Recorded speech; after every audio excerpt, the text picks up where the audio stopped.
Hello అండి, ఈరోజు శ్రావణ శుక్రవారం రోజు ఈవినింగ్ పూజని అలాగే మా ఇంట్లో ఉన్న డివైన్ ప్లేసెస్ అన్నిటిని కూడా చూపిస్తాను, వచ్చేసేయండి.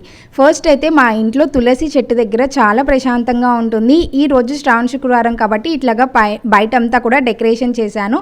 పూజలంతా కూడా అయిపోయిన తర్వాత లోపలికి వచ్చేసేయండి. ఇక్కడ నేను తోరణం పెట్టాను చూసారా, ఇది వచ్చేసి మన వరి తోరణం పెట్టానండి. ఎంత బాగుందో. ఇంకా లోపలికి వచ్చేస్తే ఈ రోజు శ్రావణ శుక్రవారం రోజు ఈవినింగ్ పూజ అయితే ఇలాగ అష్టలక్ష్ములకి పూజ చేసి ప్రసాదాలు అవన్నీ కూడా సమర్పించేశాను.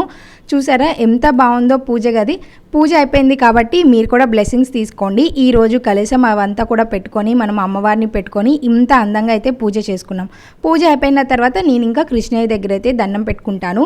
చూసారా కృష్ణయ్య కూడా ఎంత అందంగా రెడీ అయిపోయారో. అలాగే కృష్ణయ్య పక్కన నేను ఒక ఉల్లి బౌల్ పెట్టాను. ఇది శంఖం షేప్లో ఉంటుందన్నమాట. సో కృష్ణయ్య దగ్గర కూడా నేను ఎప్పుడు ఇట్లాగా తులసి ఆకు కానీ లేదు అంటే వెనక ఇట్లాగా ఫ్లేవర్స్ కానీ ఇలా పెట్టి చేస్తాను.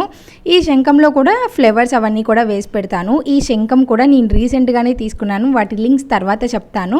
సో ఇదనమాట అండి ఈరోజు మా ఇంట్లో జరిగిన పూజ. నాకు తెలుసు మీ అందరి కళ్ళు నా శారీ మీదే ఉన్నాయి కదా. ఈ శారీ నేను మైకా మహల్ అనే ఇన్స్టాగ్రామ్ పేజ్ నుంచి తీసుకున్నాను. ట్యాగ్ చేస్తాను, చెక్ చేసి ఫాలో అవ్వండి.